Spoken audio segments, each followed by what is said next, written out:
What might be wrong with the way experiences are currently being designed for users? What are bootcamps doing wrong? Hi everyone, and welcome to 10 Minutes of Design with Chinedu Unfiltered. Here, we will be talking about UX design, product strategy, products people use and how these products make them feel, the latest technologies and how it is used by UX designers and product people. All this from a professional, data-driven and personal view, which is undiluted. In today's episode, I'll be talking about why are there so many terrible experiences on digital products and are we doing our best to make sure these experiences can be better. I have gotten into a lot of meetings and discussions where OG UX designers have mentioned that there are quite a lot of terrible experiences that are currently being designed, and it doesn't do justice to the profession as a whole.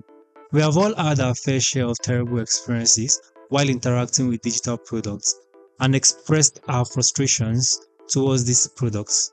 Some of us have even gone further to redesign these experiences, share them on social media, tag the companies with these experiences, and gathered so much likes and quotes, but nothing was done. The experience remained as it is. You might ask, why? What could be wrong? Is UX design broken? And the list of questions go on and on. Personally, I wouldn't know. I am just 4 years into the UX and digital product design profession, and it's been a fantastic experience so far.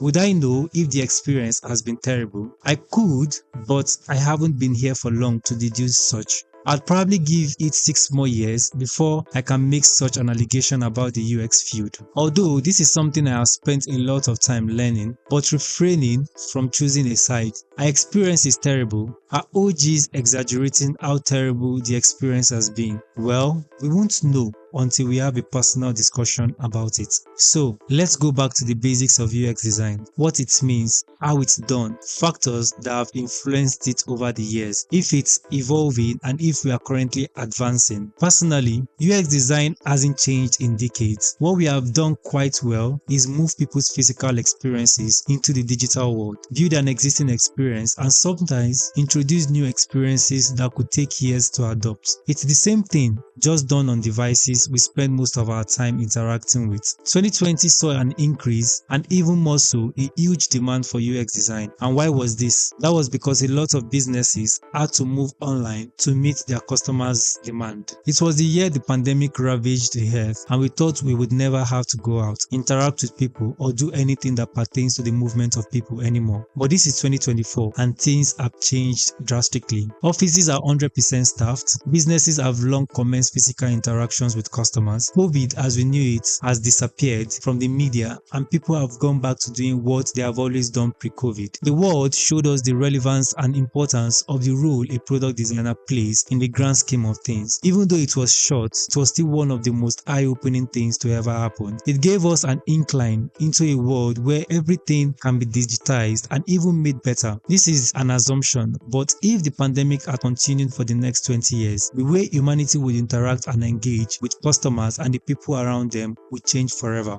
Less with the gossip, let's get back to the topic. What is UX design? Here is a definition from Career Foundry. UX design considers the elements that shape a user's experience with a product or service, how these elements make the user feel, and how easy it is to accomplish their desired tasks. This could mean anything from how a physical product feels in your hand to how straightforward the checkout process is when buying something online. The goal of UX design is to create easy, efficient, relevant, and all-around pleasant experiences for the users. This definition from Career Foundry gives an accurate definition of what UX design is all about. One key thing I'd like for my listeners to pick going forward is this sentence. UX design considers the element that shapes a user's experiences with a product or service. This better explains the extent in which a product designer's role can get to. It is not limited in any way. It goes beyond the digital world. Let's have a look at what UX designers are responsible for. Design Labs explains it better. UX designers are responsible for the look and feel of digital products, be it a website, an application, or a physical product. They work with the teams of product managers, UI designers, UX writers, and developers to create high-fidelity screens and prototypes that represent how the product will look look and function once it's released to the public. The day-to-day task of a UX designer entails conducting UX research, brainstorming ideas with wireframes, designing the information architecture of a product or products, creating high-fidelity designs for testing, making interactive prototypes, conducting usability testing, reviewing and analyzing data. These tasks are relevant and they take hours upon hours of serious and tedious concentration to execute appropriately. So, what might be wrong with the way experiences are currently being designed for users? What are bootcamps doing wrong? Which bootcamp actually focuses on these core fundamentals? And how can we make sure that even when everything goes wrong, the users are still a priority? Design is a lifelong skill that requires precision, focus, desire, and passion to be really good at. And one missed step while designing a product or service can unravel the good process, leaving the users with terrible experiences. So, what could be the cause of the terrible experiences we have faced so far? One of the major causes is the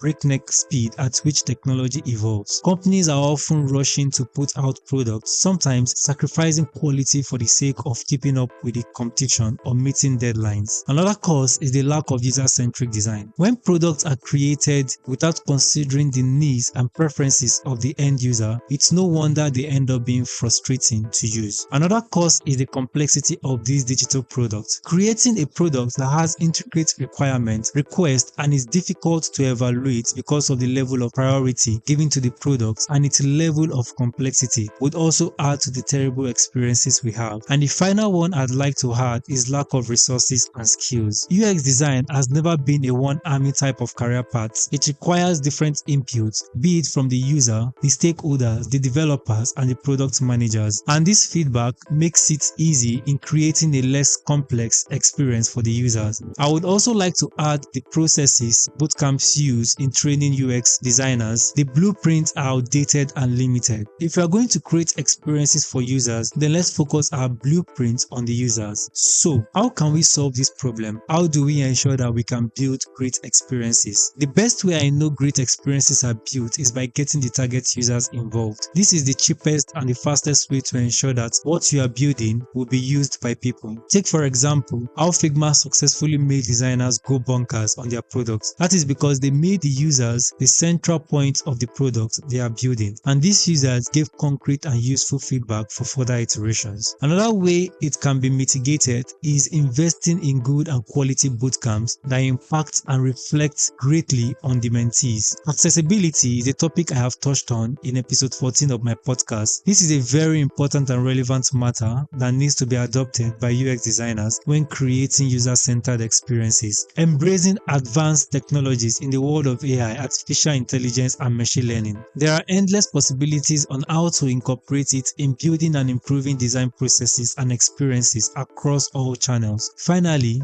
continuous improvement in our design process. We have never built a good product through a linear process, and that won't start today. Regularly gathering feedback from users and using analytics data to identify areas of improvement would go a long way in ensuring that experiences are tailored to the right audience and, better still, help the business achieve its goals. My honest opinion, things will get worse before they get better, but if we can collectively decide that we want to create nothing short of great experiences for the users, we will be a step closer to making sure the world is a much better place. So let's recap. OG UX designers are not entirely wrong about the state of experiences being created. The UX design role entails a lot of things such as UX design, information architecture, wireframing, and so much more in ensuring that experiences are tailored to the target users. UX design isn't a one-man army type of career path. It requires different inputs, and we should be comfortable with such requests. Feedback and data is essential in creating great experiences for users. Things will get worse before they get better. Stay strong and continue working on creating great experiences regardless of the circumstance. I hope this has been helpful and enlightening to you. Kindly tune into my next episode. Till next time, signing out, Chinedu.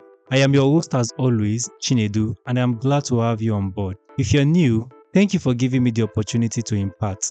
Do click on the follow button to stay updated when new episodes drop. Share with your friends and colleagues, and most importantly, drop your comments and questions in the comments section and you'd get a response immediately or in the next episode.